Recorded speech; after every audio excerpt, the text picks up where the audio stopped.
Hello YouTube, this is Billy. Today I'm coming to you with a 98 Chevrolet K1500. Today I'm doing a quick oil change, and when you get underneath the vehicle, it's basically right here close to the driver front wheel, and underneath here, right down there is where we'll be. So I'm gonna go from the front. What you see right there, that's your bell housing to the transmission. This is your oil pan. I'll get me a drain pan down here, and the it is a 15 millimeter socket that I'm using to take this drain plug loose and drain the oil. Okay, so I've got my drain plug loosened up. I can turn it by hand now, and I've got my little drain pan underneath here, so I'm just going to turn it. Now when this plug comes out, you want to make sure if it's got a washer that's coming off with it, you want to make sure you keep up with that. I always have a habit of checking the oil pan to make sure a washer didn't fall in there, because a lot of oil plugs, if they have a washer, you need that washer to get a good seal when you go to tighten it, you know, going back together. Okay, well, I'm gonna get that out and get this oil draining. Okay, we've got the oil draining into the pan here, and once this is all the way drained out, get that plug back in, and remind you that you don't want to get too carried away on trying to get it too tight. It's very easy to get carried away and try to put it back too tight. If you try to go too tight with that drain plug, it's going to cause you more heartache and pain. The oil pan is pretty thin, so there's just a little bit of threads there, and if you go to over tightening it, yeah, you can really hit to buy a new oil pan if you strip that out. So you want to be careful. You want it to feel a little tight, but once it feels a little tight, call it good. Okay, well, I'm just going to let this finish draining. Okay, now if you have an old bottle, an old empty bottle of that once had oil in it, it works great to pour the old oil into and transport it to one of your local places where you can drop off the old oil. So that's what I'm gonna do now, is get this old oil poured into this empty bottle. These old bottles, to put the old oil in, are real handy because you can see exactly how much oil came out. That way it's easy to put the exact amount back in. And you always want to check your oil pan and make sure a washer didn't fall off the plug, because when you put that plug back in, if it had a washer on it, you need to put that back on so that it seals good and you don't have any oil dripping out where your plug is. Okay, so here's our new filter and this little rubber ring that goes around the edge of it here. I'm just going to take some of this old oil and get it on my finger, and then I'm just going to put a little coat of oil on that rubber. Okay, the drain plug has basically drained all the oil out. It's just got a slow drip. So I'm going to go ahead and get that plug put back in, and when I tighten it, I'm not going to over tighten it. When it starts feeling tight, I might go just a hair more and call it good. You do not want to over tighten that. So I'm going to get that plug in there. Okay, and now to get that old oil filter loosened up, I'm just grabbing a hold of it with my hand and then turning real hard. Okay, I'm going to get both hands on it and crack that loose.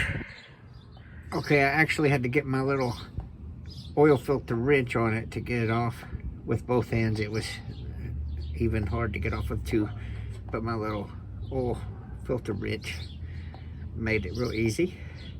So now I've got the oil filter is off. Right there is where it was. It was right there, and that's still dripping a little bit. And there's the old filter there in the pan. Just make sure you're ready with that drip pan, because it definitely comes some oil out when you get that loose. So now I'm going to grab that new little filter and righty-tighty put it right back on. I've already tightened the drain pan plug. Once I get the new filter in and snugged up good, you know, you just want to go hand tight with that oil filter. Okay, so I've gotten all of the used oil that I've caught in my little different oil catches. I've got it all poured into this bottle. Now I can see exactly how much came out of my truck. Put the exact same amount back in. I'm ready to come top side, and right here. And you'll notice that on this truck it says 5W30.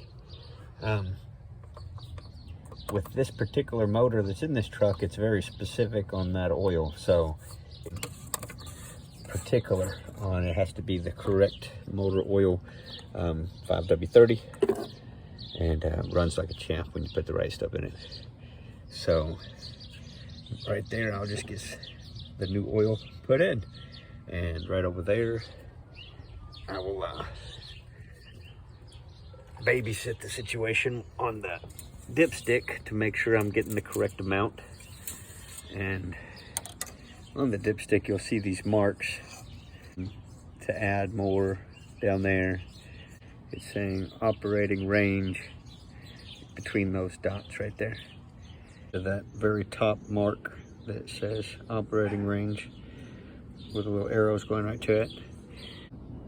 One of the tips that I could give you would be using a small bottle with a funnel and go from the big bottle to the small bottle, and the small bottle has that little window to where you can see how much is going in, and it's a lot easier to control that small bottle than the big bottle, you know, when you've got your funnel stuck in the neck there and you're pouring the oil in. So that's how I do it. I go with take it from the big bottle to the small bottle, and I just count how many quarts I'm putting in as I go.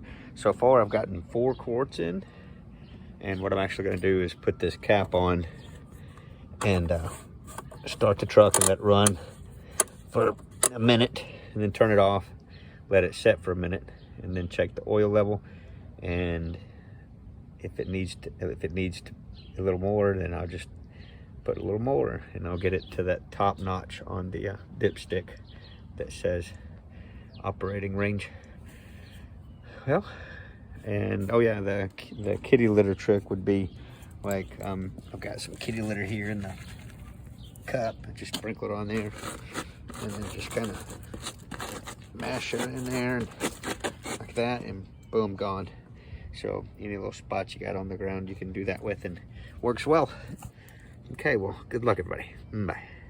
Okay, the truck has ran for a few minutes, and I turned it off and let it sit for a few minutes.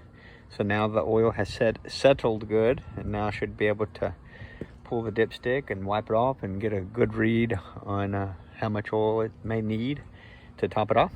One thing I would like to point out is you always want to check your oil on level, flat ground, because if you're on a hill or an incline, it's going to alter the reading because of the fluid, you know, going all the way one way or all the way the other way. So you always want to do this on good flat ground. Okay, well, good luck everybody. Bye.